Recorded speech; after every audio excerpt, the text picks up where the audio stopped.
The Prime Minister has defended the decision to reimpose a lockdown on the city of Leicester, following criticism that the government's handling of the crisis has created confusion and alarm, and that key questions about the measures haven't been answered.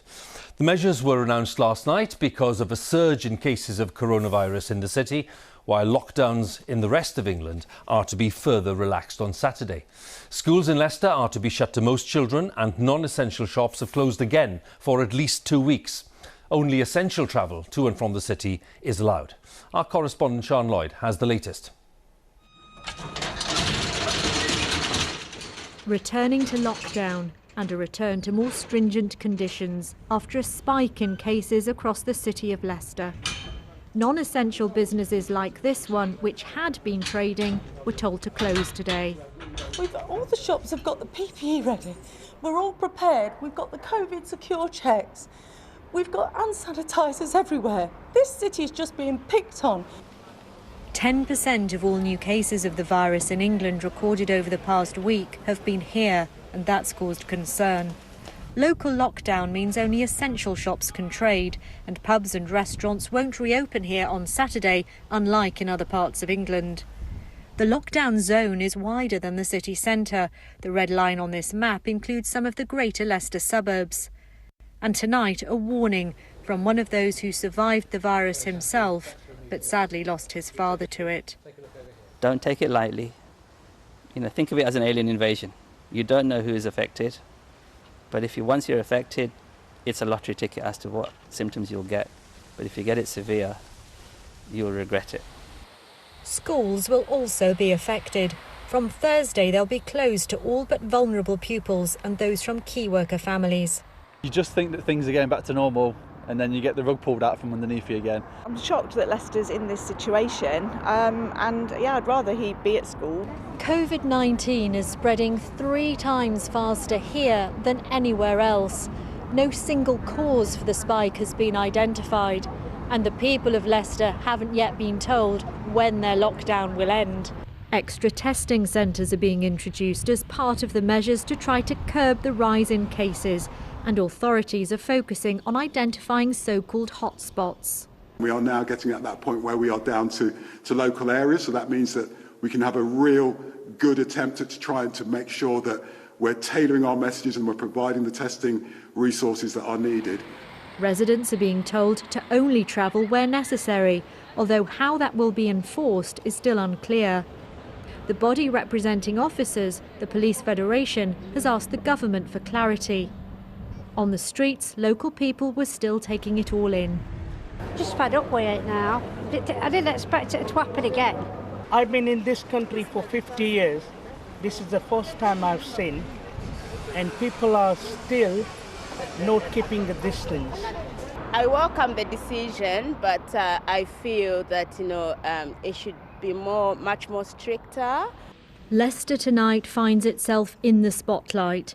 People living here being asked to wait longer for their freedoms. Employers forced to shut their doors again are being told they'll be able to re-furlough their staff if they've used the scheme before. But many questions remain, and the measures being imposed are not being ruled out elsewhere should the need arise in the future. Sian Lloyd, BBC News, Leicester. So as Sian was asking there, why has there been such a sharp rise in cases in Leicester? And is this local lockdown the start of a pattern that could be repeated in towns and cities across the UK over coming months? Our science editor David Shukman has this analysis. A startling glimpse into a new phase in this crisis as a city of 300,000 people has to go back into lockdown. So why is Leicester seeing stricter measures than the rest of the country? Well, testing has revealed a spike in cases. Ministers say numbers are 3 times higher than anywhere else. The rise was first detected more than a week ago, so was the response quick enough?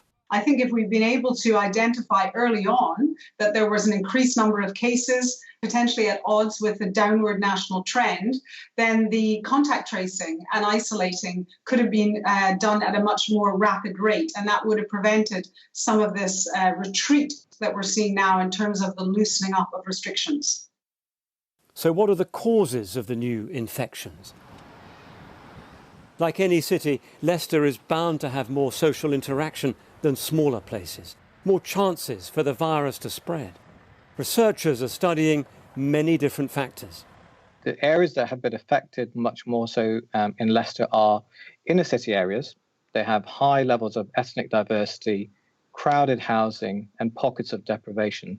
And when you put all those three things together, you're much more likely to get virus transmission because the virus itself hasn't changed.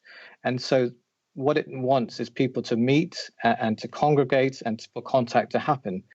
And what's the strategy behind this local lockdown? Well, the aim is to focus on the outbreaks like in Leicester and allow the rest of the country to relax the lockdown measures. So last month at Western General Hospital in Somerset, there was a high number of cases and they stopped admissions. 2 weeks ago, more than 100 staff tested positive at a meat processing plant in West Yorkshire. And there was another smaller outbreak at a meat plant in the West Midlands. And then more than 200 people tested positive at a chicken processing factory in Anglesey. The hope is to spot these outbreaks and intervene before they can spread any further. This is now the pattern in Germany and many other countries, with whole communities told to lock down whenever new cases are found. It's a difficult process and takes constant vigilance. So what's happening in Leicester is part of a new normality. And because the virus is still active, scenes like this are bound to be repeated in other towns and cities. David Shukman, BBC News. Let's go live to Leicester tonight, and our correspondent there is Navtej Johal. Navtej, what's your sense there of local opinion as far as this new lockdown is concerned? Well, Huw, there is a lot of pressure on this city and its leaders tonight to ensure that people do follow the guidelines. My impression is that there is general acceptance, it seems, over the last 24 hours or so of these measures. That acceptance, though, is mingled with some frustration too. Frustration over the fact that no city would want this title to be the first in the country to be placed under a local lockdown. Having said all that, there will be some people who might be tempted on Saturday to make the short journey from here to the likes of Loughborough, Nottingham or Birmingham as pubs, restaurants and hair salons reopen everywhere else. But overall, people seem to be saying better safe than sorry. Now, I've spent most of today with the Mayor of Leicester, Sir Peter Soulsby, who told me that he is determined to see the restrictions on Leicester be released in 2 weeks' time. And the only way to do that is to ensure that people follow the guidelines as strictly as possible. And the public health team here and the Mayor have both said that they have full confidence that the people of Leicester will do that. Navtej, once again, many thanks. Navtej Johal, our correspondent there in Leicester.